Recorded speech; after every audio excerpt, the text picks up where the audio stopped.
The purpose of this meeting is to conduct the business of the Gettysburg Area School District. Public comment is welcome, and issues will be referred to the appropriate board, committee, or administrator. Please know that issues will not be debated in this public meeting. Comments will be summarized in the official board minutes, which will be available by contacting the business office. Please take a moment to silence your cell phones and other electronic devices. And Mrs. Collins, we are all present except for Mr. Wampler is attending the Lincoln Intermediate Unit board meeting to ensure that they had a quorum tonight. And we are ready for the pledge.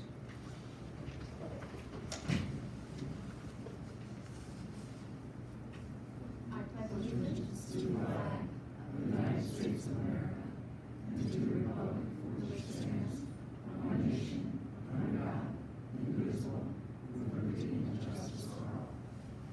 We're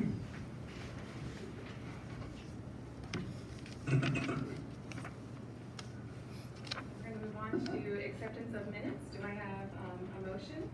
So moved. Sorry. All in favor of accepting the August 6th and August 20 minutes, please say aye. Aye. Any opposed?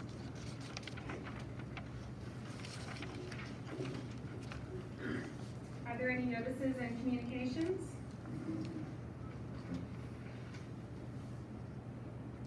So just the one? Thank you, Mr. Neff. So citizens participation is next, and Stephanie Snyder to address the board. So you'll step up to the microphone. Thank you. Thank you for allowing me to speak to you tonight. My name is Stephanie Snyder. I am a 2003 graduate of Gettysburg. I have 3 children in Gettysburg schools right now. My daughter Emma is in 9th grade. My son Jonathan is in 7th grade, and my other son is Jake, and he is in 6th grade. I would like this opportunity to bring to your attention my concerns regarding the carrying of laptops/computers in the school districts. I did get a chance to speak with Mr. Erb and Scott Surface last week over the phone. Both were very helpful in answering some of my concerns and questions. At the beginning of each school year, I receive a contract where I pay $40 for each child for insurance that provides 1 free repair of the computer assigned. Any repair necessary thereafter that the school deems negligent is billed to me. In the future, I would like to be made aware of specifics, including the model of the computer assigned, what is considered normal wear and tear, what happens when a computer is repaired, including verification that damage was checked with the manufacturer defects. Last year, my daughter Emma, while in 8th grade, received a letter in December that stated, "This letter is to inform you that your child has turned in his or her laptop to the technology department for repair and has been issued a spare laptop for use while repairs are completed." I was never made aware of how long the repairs took or when she received her computer back. In April, she was sent a bill for a new damage for a broken palm rest. When I spoke with my daughter, she stated that she did not drop her computer. She took it in for check of the battery, and when they opened the laptop, a piece was loose, and that is what she got billed for. I received no verification that this was checked through the manufacturer. I also never received pictures of the billed damage. I tried speaking with someone in April or May regarding this concern. I spoke with someone regarding the bill and was transferred to the IT voicemail, where I left a detailed message. Unfortunately, I never received a call back. I then called the school again and left another message asking for a call back, and again did not hear from anyone. During the summer, she again received yet another bill for damage found when she turned her laptop in at the end of the year.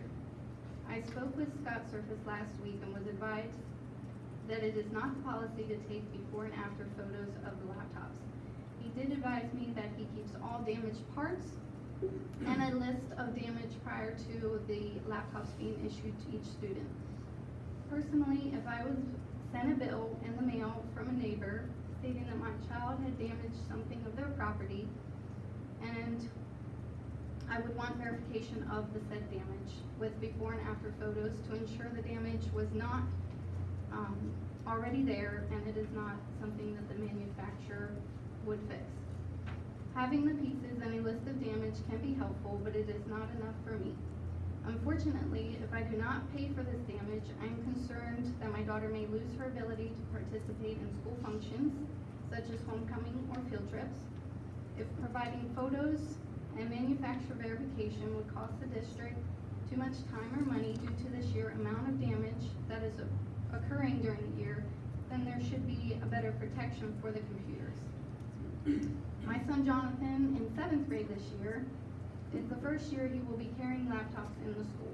The middle school students are not permitted to carry backpacks. However, high school students do carry their backpacks. I believe being able to carry the computers in their backpacks is safer than in their hands. When a student is dismissed from their class in the middle school, they have 2 minutes to get to their next class. I feel this is unreasonable considering they are carrying at least 2 binders, their laptop, and having to navigate through other students before the bell in order to avoid reprimand. Mrs. Stoner sent a message to parents via Skyward July 16th stating, "Hold off on buying binders until you see if any of your teachers really want you to have them. Binders are generally a nuisance, they don't fit in lockers very well, they are awkward to carry, and laptops tend to slide off of them and get broken. Sad face." End quote. Both of my boys have already been told to purchase at least 2 binders each. Scott Surface told me he will walk through the halls, and if he sees a student carrying their laptop unsafely, he will let them know. I do not believe that he is able to be in every hall and watch each student. Mrs. Herb stated several years ago the school had offered parents to purchase cases, but they weren't effective in protecting the computers. I do not feel that I should be responsible to protect equipment the school has required my student to use during this year. Also this year, 6th graders are to be carrying their laptops. This is different than in other years. My daughter and my son did not have to carry their laptops while in 6th grade. I do not support this new decision. I do not believe my 11-year-old is mature enough to handle the responsibility of carrying around a brand new Chromebook worth several hundred dollars. Mrs. Erb offered if I had concerns about my son Jake carrying the laptop, they could figure something out with the teachers, where he would not be carrying the laptop, but he would also not have them for his non-core classes and would have to do something different in the morning. I advised her I did not want him singled out as the potential for being bullied would increase. She then stated I could purchase a computer case at my expense. Again, I do not feel I should be responsible to protect equipment required by the school. I believe if there is a decision made by the district that will affect the parents, we should be involved. When the school considered changing the start and end time of school, we received surveys to see if this would affect parents. I am a supporter of technology in school, but I believe the policies need to be reviewed and hopefully revised. We are probably a rare case with 3 children carrying laptops in the district, but I'm sure I'm not the only parent with these concerns. Thank you for your time. Thank you.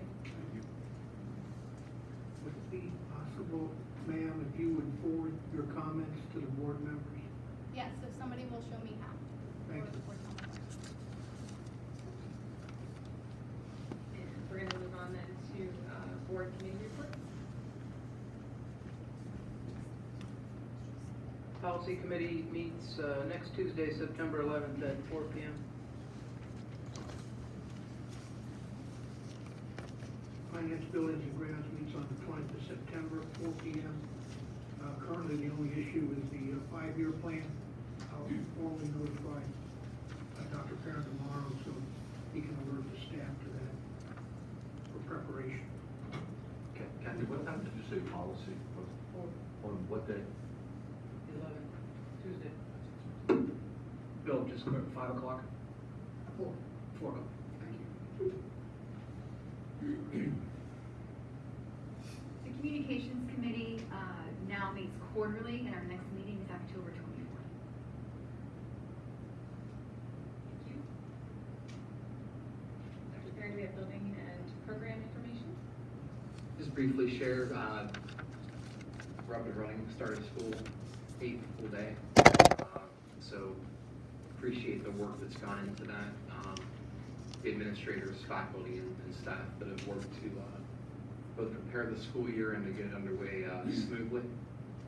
We appreciate the fact that we're fortunate as we look around the state in terms of what districts have dealt with in terms of opening school this year. So we're fortunate to get started on time and started smoothly. I also like to take this time of year to send a special thank you out to Bill Bolin and our bus drivers. Those routes are really, really large logic puzzle. And the work that those folks do on a daily basis is unbelievable. And making adjustments those first weeks of school are pretty much done, on the hour and on the day. So just wanted to make sure that those folks knew how much we appreciated the efforts they put in getting our kids home and to school safely, which is the number one priority. Also want to mention from Casey Thurston, the athletic director, that they had a great student athlete leadership conference on October 25th at Hack Gettysburg. And this year they had 150 enrolled student athletes participate in that. And she noted that Bill and Mr. Williams and Mr. Moyer and Dr. Moyer were all present at that. So congratulations for carrying that forward and having a successful event. And there's a lot going on. It's the first couple weeks of school. Folks are settling into schedules, those types of things. So and we appreciate your support. Thank you. We're going to move on to personnel. Does anyone have a question regarding 9.1 through 9.8? So moved. Second. Okay. Questions? And we'll move on to vote, and we'll start with Mr. Henderson. Yes. Kathleen? Yes. Kathy? Yes. Mike? Yes. Al? Yes. Bill? Yes. Kenny? Yes. And I vote yes.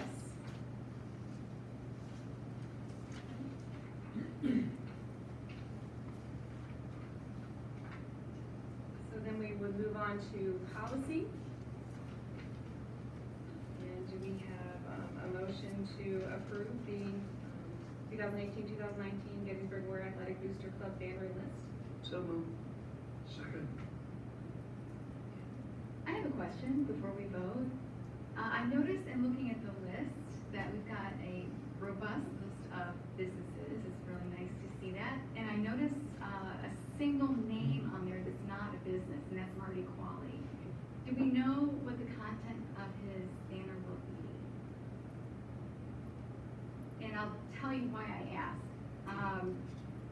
Our administrative guideline number 915, page 6, states that there shall be no political message or advertisement on any banner. And I just want to ensure, as he's running for an office this fall, I wanted to ensure that it's not going to be a political banner. Do we happen to know?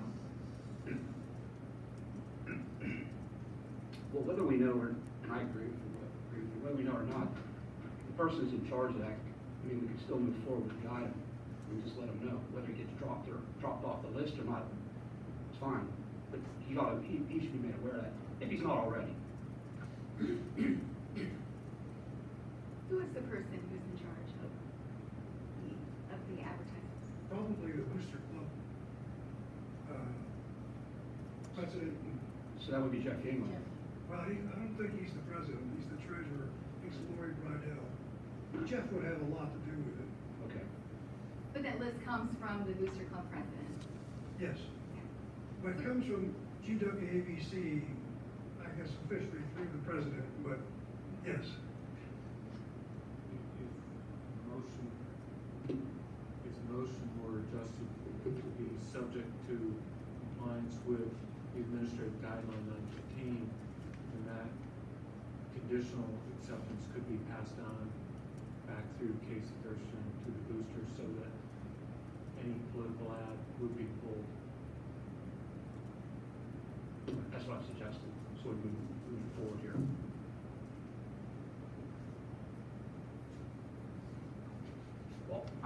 put it on the table as a motion, that we readjust the current motion that's on the agenda tonight to add the language that any of the banners that are listed here and any future banners would be in compliance with our administrative regulations as already written, and Kathleen has stated. Wait a second. Second. All right, so we had a motion and a second, then we had a motion to amend and a second. So this vote would be on the Amended. only. On the amended motion. No, on the amendment to the motion, on Okay, Mr. Hassler's motion, 2 votes yeah, there'll be 2 votes. to amend and then Yep. the amended motion. Okay. So the first vote is on the motion that this is, the acceptance of the list is subject to compliance with the board policy. And if it's helpful, it's administrative guideline number 915. Further discussion on that? Kathleen, you actually begin the voting? Yes. And then Kathy? Yes. And Mike? Yes. Al? Yes. Bill? Yes. Kenny? Yes. Jim? Yes. And I vote yes. Any further discussion on the original motion then? And we would vote on that as well. So now we're voting on the amended motion. Correct. Okay. Trying to keep up. All right, and Mrs. Hewitt, you would begin that. Yes. And Mike? Yes. And Al? Yes. Bill? Yes. Kenny? Yes. Jim? Yes. Kathleen? Yes. And I vote yes. 12.2 is an information item. And we would then move on to supplementals. Item 14.1. So moved. Second. Discussion? Well, I'll ask the same question that I asked our last meeting when there were some TBDs on the list. Do we have a timeline in which they will be filled? As soon as they can be. Some will take longer than others. And I think Kathy may have answered this question for me earlier, being fairly new to the board. These are all negotiated agreements as part of the contract. As far as I understand, these are all in the contract.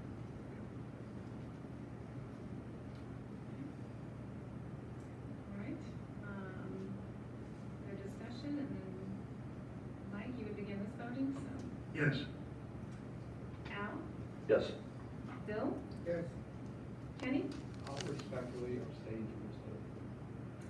Jim? Yes. Kathleen? Yes. Kathy? Yes. And I vote yes. And with the abstention, it should be stated. Yeah, I didn't know if anybody wanted to know.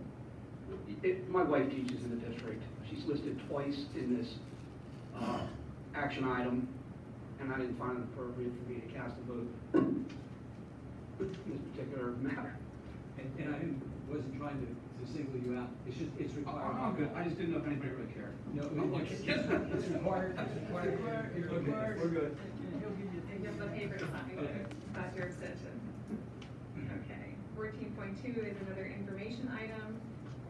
And so our next item would be under 17, excuse me, business and finance. It is the draft LERTA schedule for the board's review and consideration.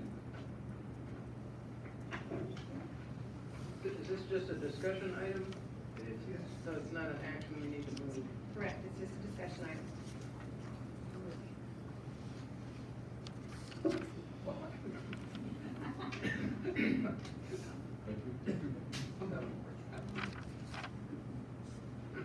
What you have in the packet is a little bit of a history of the issue. On the first slide, this is the same slide you saw before a couple times. This is the parameters with which we undertook the LERTA discussion. And I don't know that that's changed at all. Next slide shows our start point. That's where we were, like 6 months ago or so. The basic issue at the time was is that the schedules were somewhat limited and that there was some lack of clarity and completeness on those schedules.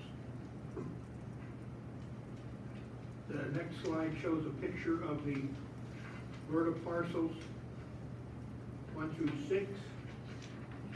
Of interest, we have since discovered since our last talk that there is some interest in parcels 2, 3, and 4.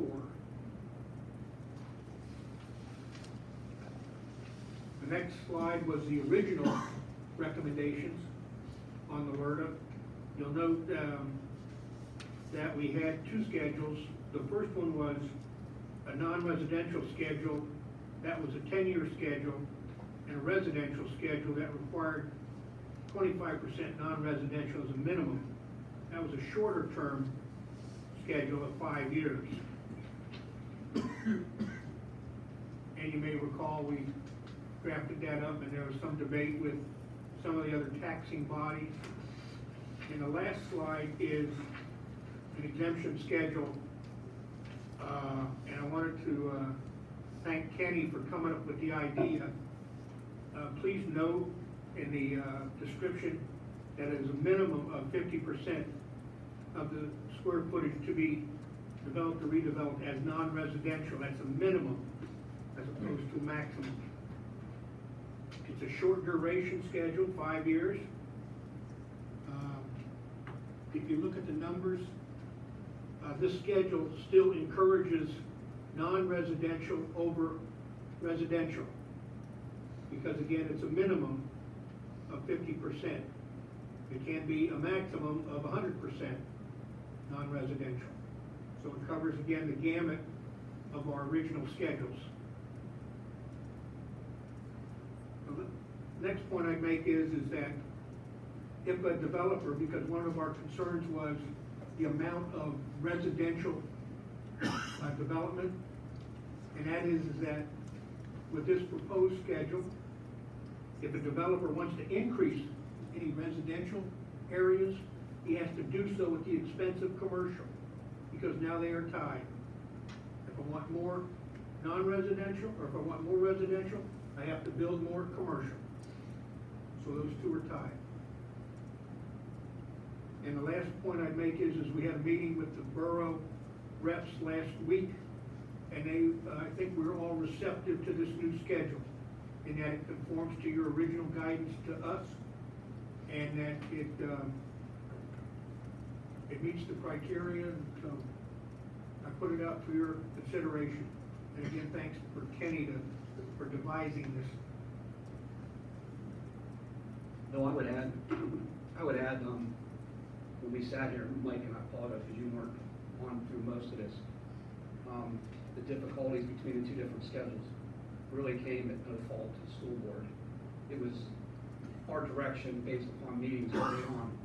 So, you know, being good stewards, we go back and we meet with them, and we took into account from a board view, not speaking for the board, but a board view, that how do we protect the district and the taxpayers if all of a sudden we have this influx of students, and all of a sudden starts to tax our classroom space, our hiring of our teachers, et cetera, et cetera, et cetera. So when we devised this, I don't know if we could have, in all honesty, come up with a better plan that shields us as best we can from all those pitfalls that we all talked about over the last 6 months, so that the taxpayers aren't going to be burdened, 5 years. This 5-year plan allows us to recoup the taxable money coming into us a lot quicker than the 10-year plan. And it provides us in reality, even if the developer broke ground tomorrow, the likelihood of us seeing a huge influx of students in the first 5 years is pretty minimal. We'll have already built some of that base, and it gives us a chance to plan out, so we're not caught at the last minute like, wow, we just got 100 some students. I would encourage you to ask some questions, take a look at it, but as Bill would echo, I'll echo as Bill said, and Dr. Perrin was there, it was a very productive meeting with the borough. They still can do whatever tax abatement schedule they want to do. We can't control that, nor do I want to, but this one suits the district best. And I I'll say publicly, they were in agreement with us. It was a very productive meeting. Unless there's anybody that has any questions right now we can talk to. I think the plan is for the next meeting, correct me if I'm wrong, at the next meeting, we'll bring it up for an action item. We can have further debate at that time. If you have any questions, get back to us. Jim, you're on that committee as well, right? The subcommittee of the board? Pardon? You're on that committee as well, with Bill and Kenny? Not that I know of. Oh, I'm sorry. No, he actually, I know what you're referring to. I was just He was with us wondering early if- on in the meetings, but then for personal reasons, he missed I believe the last one or two for personal reasons. Understood. So it was Bill and I and Dr. Perrin at the last two meetings. And the other thing I would add was, I would ask if there is some questions or something, that we probably can work that out even tonight in a public meeting, in addition to taking it for a vote at the next board meeting. Right, so what we would do is we would take the schedule, lay it into the original language, which everybody was fine with, and then bring it back for an action item. So if I understand this, the other taxing bodies can not only not use these percentages, not use the minimum of 50%, but they can do as many years as they want at whatever percentages they want. That's right. Okay. Right. So, What happens is that the developer's locked in. If he wants to use abatement money, he's got to abide by what our agreement is as we vote next meeting, correct? And then he may be advantaged or blocked based upon what the county or the borough would do with their abatement schedule, but that, to me, is not our concern. You know, our concern is our constituents, and we're a little bit larger constituent-wise. Bill and Kenny, I just want to say thank you. You put so much blood, sweat, and tears into this, and I really appreciate it. I think what you've come up with is truly a win-win. It represents the needs that the district has, as well as really meeting some of the suggested criteria that we were given when we met with the borough and the county. So they requested us to go to one schedule from two. We've done it. They requested that we honor their intent for this to be a mixed-use complex. We've done it. They also requested that if we're going to have different percentages, we front-load them. We've done it. They also requested, they actually suggested that perhaps we change the non-residential to 50%, and we've done it. So I think the two of you have really shown how this board of directors partners with our community partners, if you will, and I thank you for that. And what we did was just turn the sock inside out. Kenny was the one that came up with the word, so. It would be nice if the Times would appreciate that. That concludes my presentation.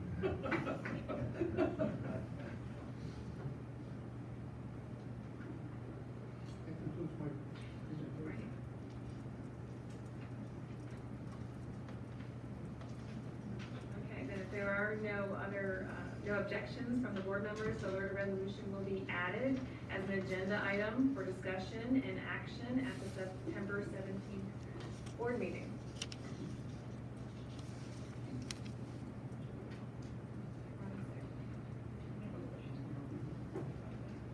Right. Is there anything else good for the order? There's something I'd like to share, point of interest. Oh, sorry. I just wanted you to know this. This Saturday, I will be attending a panel discussion at the Kennedy Center focused on how music education shapes the brain, enhances language skills, boosts student achievement in other academic subjects, bolsters critical thinking skills and creativity, and positively affects student engagement and civility. The panel includes researchers and experts from across the country and will focus on data-driven research results. There will be no district funds spent for me to attend. It's my own private funds. My goal in attending the panel discussion is to be a better support for our music education program in the district. Thank you. I can't top that. You don't have to. I'm not attending anything. Just as a point of order, so I don't have to do this on email, and I know at the beginning you say when citizens speak, we're not debating, we're referring to the proper people. And I know Bill asked, the lady here, spoke, to send a copy of what she said, just for clarification. She has a couple good points, and I'm just wondering, where will this go now? Just, as a follow-up, because I just don't know. Right, and the policy's district-wide, so it would go to the admin team, technology director, as we consider policies and procedures for technology. And with that, Jason, Dr. Perry, can I find it, because there's a $40 fee, my understanding, I have two kids in the district, is an insurance policy, so to speak, Right. correct? Similar to most districts have. In the district I came from, it was similar. Different device, but similar. Okay. Similar policy. Dr. Perrin, just a quick question of clarification. I think I know the answer to this. We promoted a paraprofessional to full-time tonight. And, Right. and I get the student-teacher ratio out at Franklin in grade 2 is pretty high. Again, I think I know the answer. Looking at the numbers in grade 2 at Lincoln and James Geddes, they're pretty reasonable. So I was out of curiosity, I was wondering if we even looked at the possibility of balancing those or asking if there were any volunteer students or parents that might help us balance those numbers. Or, and I think this is probably the answer, given the geographic location of where Franklin sits, it probably would make that a pretty big challenge and make that pretty difficult. Was that the thinking going on there, or I was just curious? We tend to react to the numbers within the attendance zones.